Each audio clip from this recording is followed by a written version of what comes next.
It is Sunday, April 14th, 1912, 11:39 p.m. At this current time, the RMS Titanic, the world's biggest and most luxurious ocean liner, is currently steaming across the Atlantic bound for New York City from the city of Southampton. The Titanic's bridge crew and the men high up in the Titanic's crow's nest, the lookouts, were on high alert, keeping an eye out on the horizon for anything that may pose a risk to the Titanic. Then, a few seconds later, a black mass was spotted directly ahead of the Titanic. It was an iceberg, and the Titanic was steaming directly towards it. First Officer William Murdoch ordered the Titanic to turn hard to starboard, which, due to tiller commands, means to turn the ship to port. However, it was too late. A short time later, at 11:40 p.m., the RMS Titanic struck the iceberg on the starboard side below the waterline. Now, when the Titanic struck the iceberg opened up the Titanic's hull in areas that spanned from the front of the ship to just aft of the first funnel. This much space of the Titanic's hull had been damaged by the iceberg impact. Now, you would think with that much space on the ship damaged that it wouldn't take the Titanic very long to sink. Ships have sunk very quickly with far less damage than that, you know? Most people would probably think the Titanic would sink in, 20, 30 minutes? I certainly couldn't fault you for thinking that the ship would sink that quickly. However, this isn't what happened. Despite this massive amount of space that was damaged by the iceberg and was now allowing water to enter the ship, it actually took the Titanic 2 hours and 40 minutes to founder. Why was this the case? Well, that's what we're going to be looking at in today's video.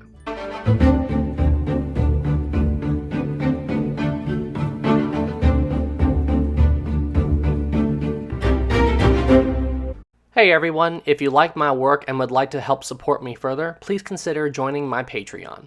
I also have a merch store if you would like to pick up some Historic Travels merchandise. Link to everything in the description below. Now, the first thing we need to discuss in order for all of you watching this video to properly understand why it took the Titanic so long to sink is to discuss all of the safety features that were built into the Titanic itself.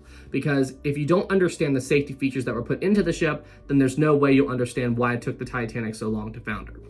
You see, the primary safety feature of the Titanic was indeed its watertight compartments. You see, inside of the Titanic, well, its interior spaces were separated into 16 individual watertight compartments, separated by 15 watertight bulkheads. These watertight bulkheads stretched from the bottom of the ship all the way up to the Titanic's E-deck level. And these watertight compartments, they were open at the top. Now, if this seems like an obvious design flaw, it's not. I'll explain more about that here in a minute. Now, if the Titanic's crew wanted to move from one watertight compartment into another watertight compartment, they essentially had two ways to do this. Their first option was to climb over the watertight bulkhead and then go back down the other side, or the second and far more efficient option was to simply pass through one of the Titanic's watertight doors. You see, built into each of the Titanic's watertight bulkheads were these giant watertight doors that the crew could easily use to move from one watertight compartment into another watertight compartment. Now, the Titanic had two sets of watertight doors, ones that closed vertically and ones that closed horizontally. The vertical closing doors could be operated electrically from the bridge. If the Titanic was involved in a collision, then the bridge crew simply had to throw a switch and these doors would automatically come down. However, the same can't be said for the horizontally closing doors. These watertight doors essentially had to be cranked shut by one of the Titanic's crew members, which means that even though the vertical closing doors were great immediately following a collision, in order to make a watertight compartment completely watertight, the crew would later then have to go and manually close the horizontally closing watertight doors with a crank. Now, it's important to note, the vertical closing watertight doors, well, they had many means to shut these doors. You didn't have to always use the electric switches on the bridge to shut these doors. It would be pretty inefficient if somebody below deck noticed flooding, and if the bridge crew didn't know, that person would then have to go all the way up to the top deck of the Titanic and then go back down again after they shut the doors. So in a situation where the Titanic was flooding on the lower decks and the bridge crew didn't know about it, the crew who were down with the watertight doors had the option to use a crank to shut those doors manually, just like the horizontally closing doors. However, there is another design element with the vertical closing doors that honestly I think is just incredible. Let's imagine for a moment that the Titanic was involved in a collision and no one knew about it, and water was entering one of the watertight bulkheads and no one was there. Well, that vertical watertight door, it would still close. You see, equipped to each of those watertight doors was something called a float plate. If you look at this picture up here on screen right now, take a look at the bottom left of the image. You'll see something circled right beside the watertight door that says float. Well, that's a float plate. In the event that water would enter one of these watertight compartments, as soon as that float plate is lifted up by the water, it would automatically engage the closing mechanism, and the vertical watertight door would then close itself automatically. Okay, so now that all of you now understand how the watertight doors and bulkheads worked on board the Titanic, let's now discuss why the Titanic's watertight bulkheads didn't stretch all the way up to the boat deck. Well, to put it simply, the builders did not think it was necessary to build the watertight bulkheads up that high. And in case you're wondering why, well, I'll explain. So, it all has to do with something called the laws of physics. You see, water will not flood inside of a vessel higher up than the water currently is on the outside of a vessel. So in the case of Titanic, let's say one watertight compartment was breached, okay? Even though that watertight compartment is open at the top, if the Titanic's bow doesn't sink down so low that the top of that watertight compartment is below the water line, then the water will simply flood inside that compartment until it's level with the water level outside the ship, and then it'll simply stop. So that's ultimately why the builders decided that they could just go ahead and leave the tops of these watertight compartments open, and they didn't need to stretch all the way up to the boat deck, was simply because they thought that the amount of damage the Titanic would have to take for the water to be able to spill over the tops of the bulkheads was just so astronomical that it was completely unnecessary for the bulkheads to go up to the boat deck and be sealed up at the top. Okay, so with all of that information now taken into account, I'm sure many of you are wondering, okay, how many watertight compartments could the Titanic handle breached before the water would be able to spill over the tops of the bulkheads? Well, the answer to that question is a little bit complicated, and it all really has to do with where the Titanic was damaged and where the water was actually coming into the ship. Okay, so to properly answer this question, let's imagine for a moment that the Titanic was involved in a collision and the hull was damaged somewhere along the midship, maybe further aft parts of the ship, okay? And those compartments were flooding. Well, in this part of the Titanic, the ship could only stay afloat with 2, maybe 3 watertight compartments breached, if they were lucky. 3 watertight compartments breached in the aft part of the ship would honestly really be pushing it for if the Titanic could survive or not. However, the same can't be said for the front part of the Titanic. You see, the front part of the ship, well, this was the best area for the Titanic to be involved in a collision and not sink. You see, in the frontmost watertight compartments of the Titanic, the ship could actually stay afloat with her first 4 watertight compartments breached. That is an astronomical amount of damage, and the builders of the Titanic thought that that would be more than enough to guarantee the Titanic's survival.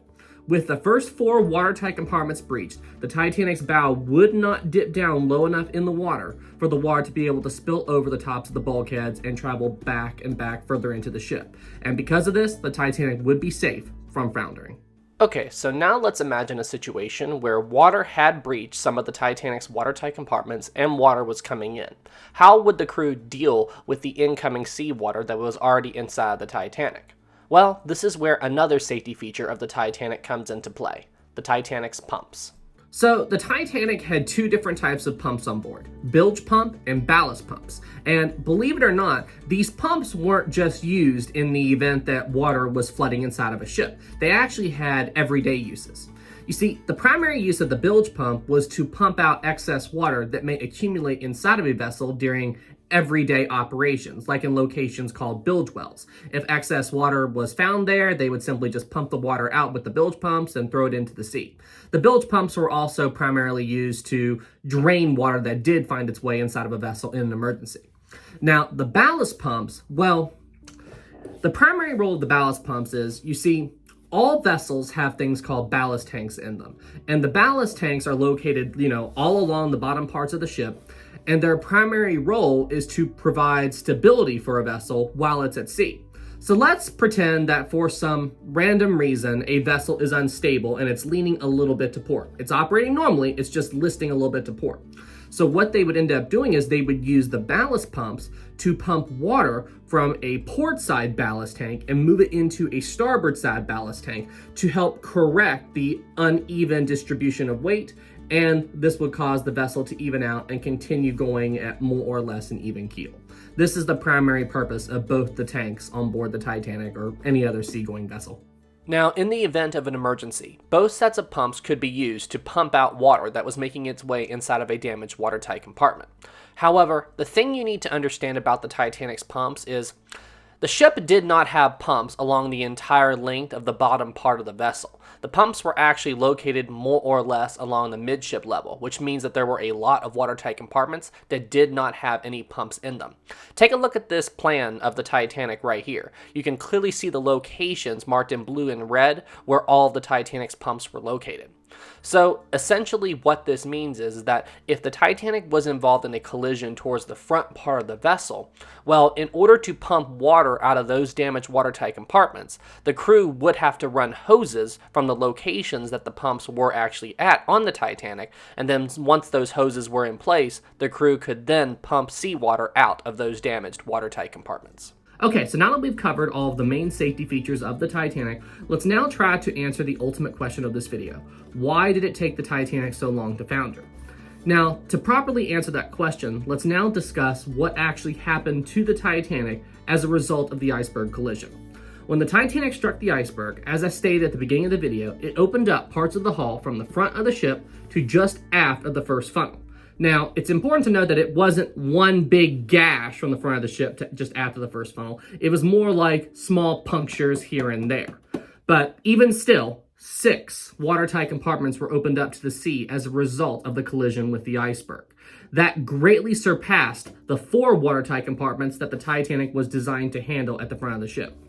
So, with 6 watertight compartments breached, no matter what the crew did from that point on, the Titanic's bow was going to sink down low enough in the water that the water inside of the ship would have no trouble spilling over the tops of the bulkheads and then traveling back and back and back further into the ship.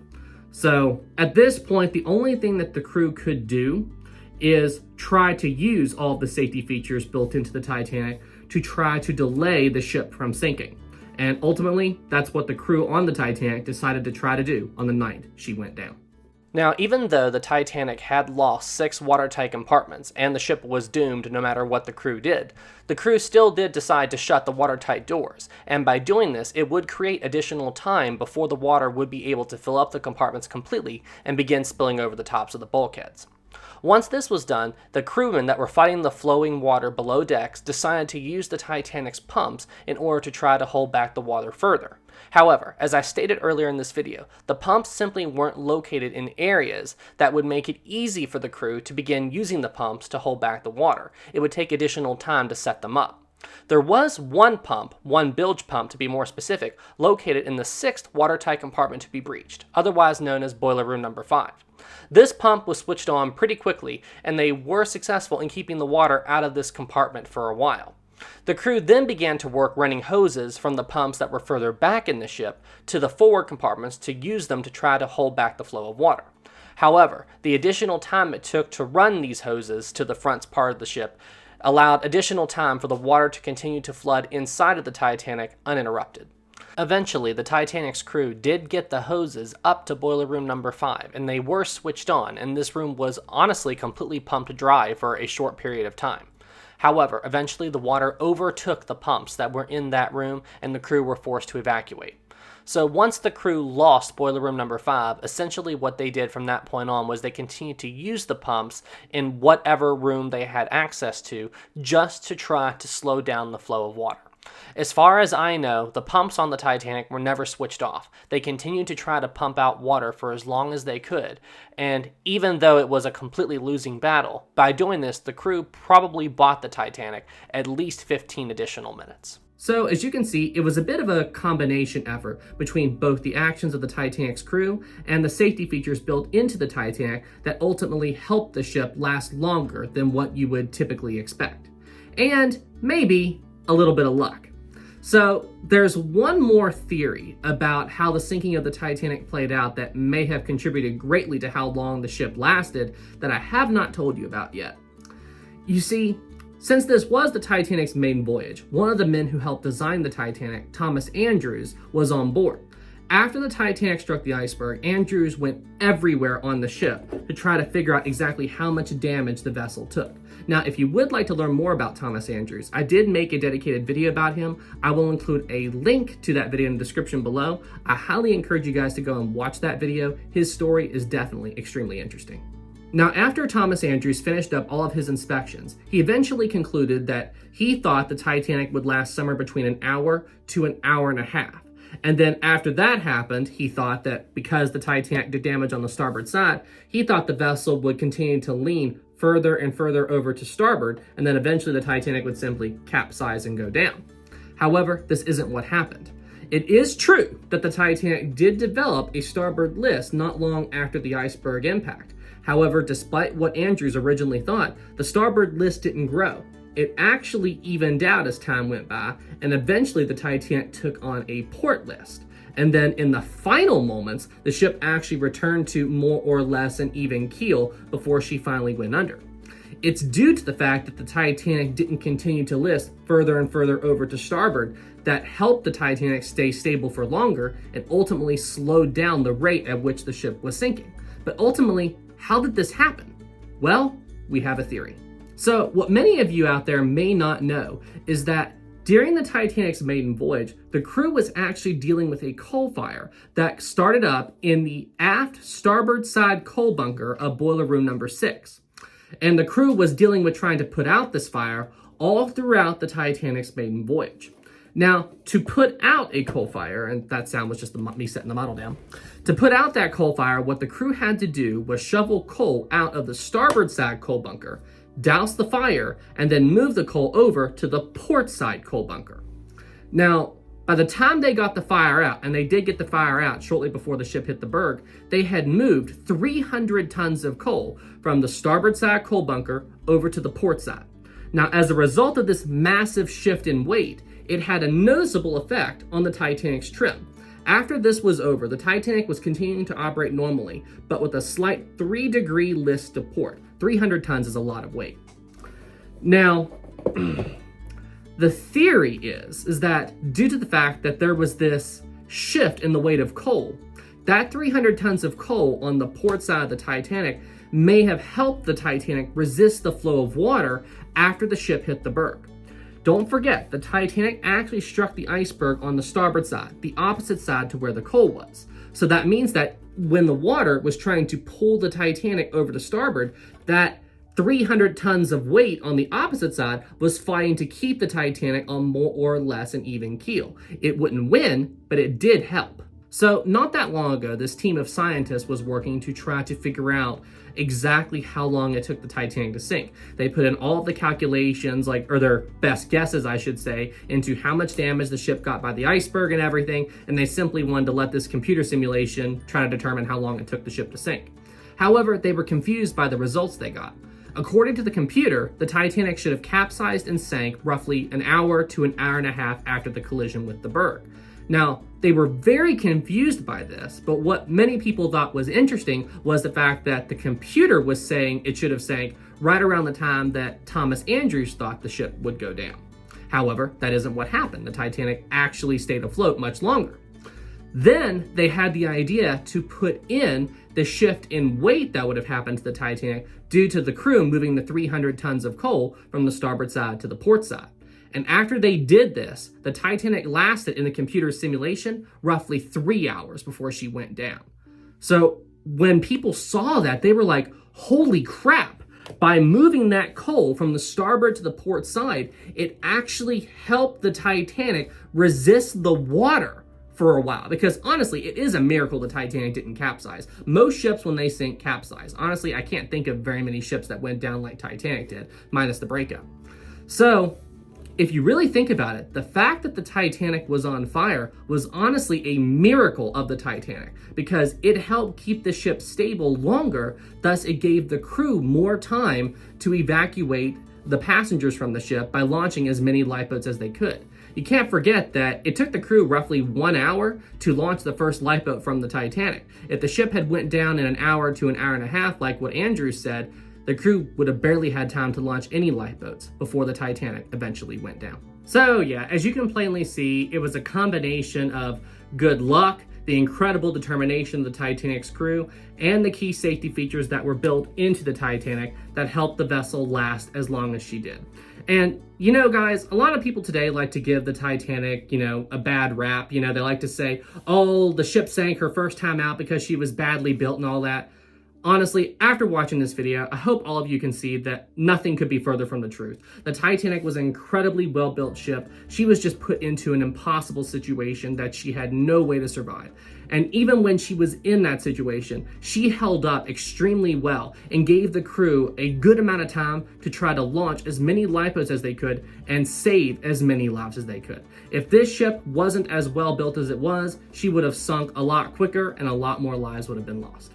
Anyway, guys, hey, that's it for this video. I hope you enjoyed learning about all the key safety features of the Titanic and ultimately why the Titanic lasted as long as she did. If you enjoyed this video, please be sure to leave it a like, and if you're new here, please subscribe to the channel. Thank you guys so much. It really helps out a lot, and I will see you all in the next one. Take care, everybody. Special thanks to my Captain level Patreon supporter, Tammy Lee. Thank you so much for all the support.